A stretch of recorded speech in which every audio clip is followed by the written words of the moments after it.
BMS academy में आपका स्वागत है।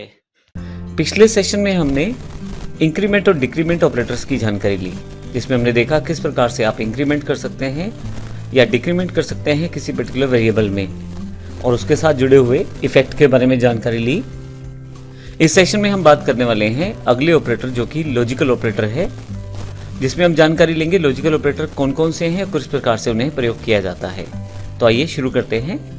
लॉजिकल ऑपरेटर जो हमारे पास यहाँ अवेलेबल हैं 4 तरह के हैं। सबसे पहले एंड, दूसरा और, तीसरा नोट और फोर्थ है एक्सओर। तो यहाँ पे यदि आप देखें तो 4 ऑपरेटर हमारे पास अवेलेबल हैं।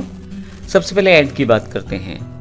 अगर आप एक से अधिक कंडीशन को चेक करना चाहते हैं PHP में तो आप एंड का प्रयोग कर सकते हैं। एक से अधिक कंडीशन में आप 2, 4 या जितनी भी कंडीशन चाहे एक साथ चेक कर सकते हैं, लेकिन ऐसे केस में एंड का जो कार्य है वो ये चेक करना है कि सभी कंडीशंस ट्रू रहे आउटपुट में। मान लीजिए कंडीशन 1 है, जिसमें मान लीजिए मैं 2 वेरिएबल्स को चेक करना चाहता हूँ, A B के बराबर है या नहीं। तो ऐसे केस में अगर ये कंडीशन ट्रू रहती है और दूसरी कंडीशन भी ट्रू रहती है, मान लीजिए C D के बराबर है या नहीं, और इसके अलावा कोई कंडीशन है वो भी ट्रू रहती है अगर, तो जाकर मेरे पास आउटपुट ट्रू आएगा। एंड के केस में जितनी भी कंडीशन आप लगाएंगे, अगर सब आउटपुट में ट्रू रहती हैं तो ही आउटपुट ट्रू रहेगा, अन्यथा कोई एक ठीक होने के केस में या दोनों गलत होने के केस में आपके पास आउटपुट फॉल्स रहेगा। यहां यदि आप देखें तो दूसरा ऑपरेटर हमारे पास और का है।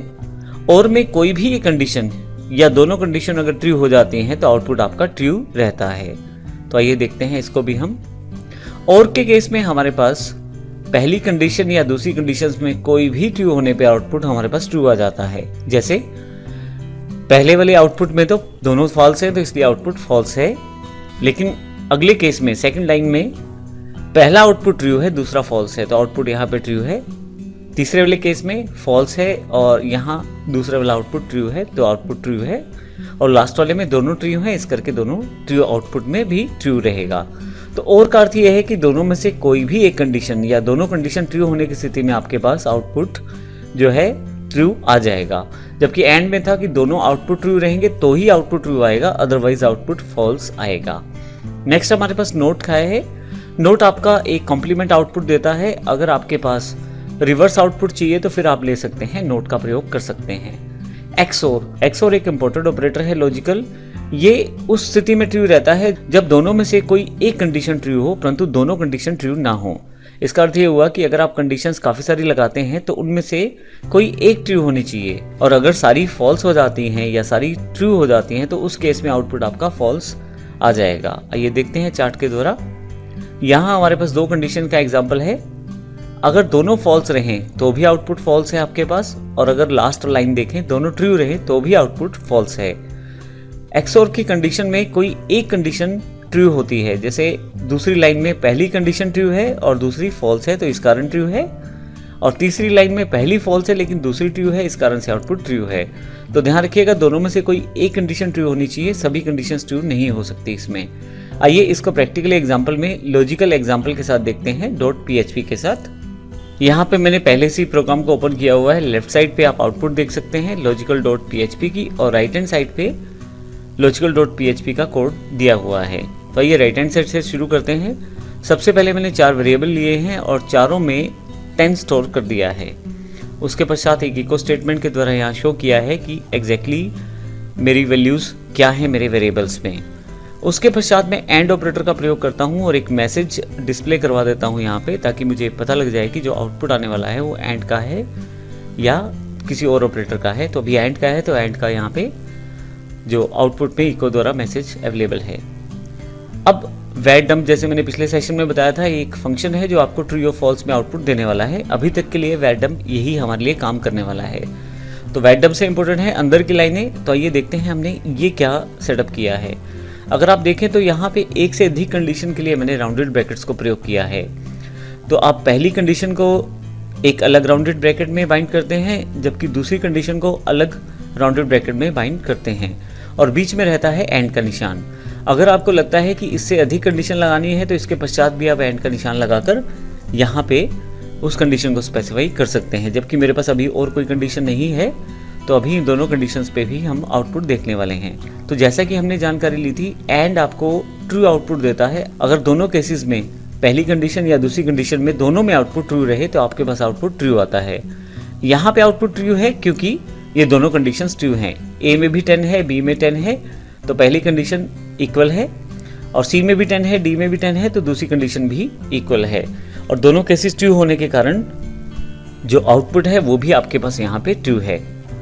मगर मान लीजिए यहाँ पे कोई एक कंडीशन फॉल्स हो जाती है, जैसे मैं यहाँ 90 कर देता हूँ, सेव कर लेता हूँ और रिफ्रेश करता हूँ, तो अब देखिए यहाँ पे आउटपुट आपके पास फॉल्स है। तो कोई भी एक कंडीशन फॉल्स होने की स्थिति में आपके पास आउटपुट फॉल्स आ जाएगा। मैं इसे फिर से वापस कर देता हूँ आउटपुट को और फिर से रिफ्रेश करता हूँ, तो मेरे पास आउटपुट फिर से सही हो जाएगा। एक और इम्पोर्टेंट बात यहाँ पे, जो मेरे पास यहाँ दिखाया गया है एंड ऑपरेटर मैंने एम्परसेंड वाला लिया है। आप चाहें तो AND टाइप भी कर सकते हैं, और मैं इसे सेव करके आपको दिखा देता हूँ। आउटपुट बिल्कुल सेम रहने वाला है। तो ऑपरेटर में चाहे आप AND लिख के टाइप कर ले या % का ऑपरेटर का प्रयोग कर ले, दोनों में आउटपुट सेम रहने वाला है। उसके पश्चात मैंने फिर से सभी वेरिएबल्स की वैल्यू को रीसेट किया है और के लिए। और की जानकारी हमने ली थी कि कोई भी एक कंडीशन ट्रू होने पे आउटपुट ट्रू हो जाएगा। तो यहाँ पे पहली कंडीशन भी ट्रू है, दूसरी भी ट्रू है, तो आउटपुट आपके पास यहाँ पे ट्रू है।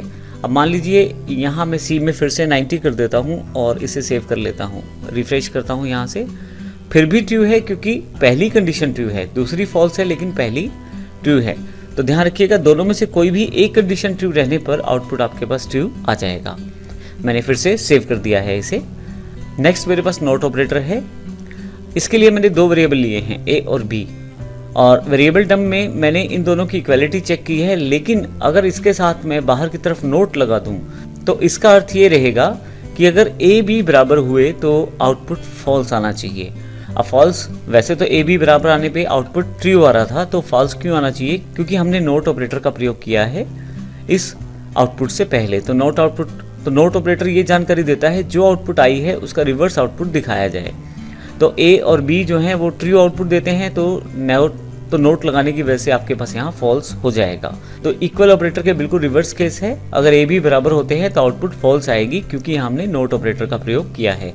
तो बिल्कुल आप यहाँ पे फॉल्स देख पा रहे हैं। और अगर यहाँ पे मैं वैल्यूज़ को रीसेट कर दूँ और फिर से रिफ्रेश करूँ तो देखिए यहाँ पे केस उलट हो जाएगा।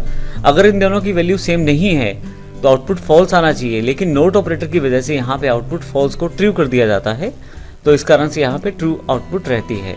तो नोट ऑपरेटर का प्रयोग करते समय ध्यान दें, जो आउटपुट आप एक्सपेक्ट कर रहे हैं नोट के द्वारा उसे नेगेटिव में यानी कि कॉम्प्लीमेंट में यानी कि रिवर्स आउटपुट में कन्वर्ट कर दिया जाता है। फाइनली सबसे नीचे है XOR, एक्सक्लूसिव OR का ऑपरेटर। यहाँ फिर से मैंने वैल्यूज़ को रीसेट किया है और सबसे पहले मैंने ए और बी को और फिर सी और डी को एक्सक्लूसिव OR के साथ कंडीशन में चेक किया है। अब यहाँ इंपॉर्टेंट पॉइंट ये है कि पहली कंडीशन में या दूसरी कंडीशन में कोई भी एक ठीक होगी तो आपके पास आउटपुट ट्रू आएगा। अगर दोनों सही रही या दोनों फॉल्स हुई, दोनों ट्रू आई या दोनों फॉल्स आई, तो आपके पास आउटपुट फॉल्स हो जाएगा, जैसा कि इस केस में है। अभी फॉल्स है क्योंकि दोनों कंडीशंस जो है वो ट्रू आउटपुट दे रही हैं, और दोनों ट्रू आने के केस में आपके पास XOR जो है आउटपुट फॉल्स देता है। अगर इन दोनों में से कोई भी एक ट्रू रहेगी, मैं सेव कर देता हूँ चेंज करके बी को, तो आप देखिएगा आउटपुट यहाँ ट्रू हो जाएगा। तो इस तरह से आप देख सकते हैं कि XOR जो है जब तक आपके पास दोनों में ट्रू या दोनों में फॉल्स रहता है तो आउटपुट फॉल्स देता है, लेकिन किसी एक में ट्रू रहने पर आउटपुट आपको ट्रू देता है। तो ये XOR ऑपरेटर है। तो इस तरह से हमने इस सेशन में सभी लॉजिकल ऑपरेटर्स की जानकारी ली, जिसमें हमने एंड, और, नोट और एक्सक्लूसिव OR की जानकारी ली। तो इस तरह से हमने सभी ऑपरेटर्स को कंप्लीट किया पूरी सीरीज में, arithmetic operators, assignment operators, relational, increment, decrement और लॉजिकल ऑपरेटर। अगले सेशन से हम कंट्रोल स्ट्रक्चर्स की जानकारी लेंगे जो PHP में एक इम्पोर्टेंट रोल प्ले करते हैं, और कंट्रोल स्ट्रक्चर में हम इफ एल्स और स्विच की जानकारी लेने वाले हैं। उसके पश्चात लूप्स की जानकारी भी हम लेने वाले हैं।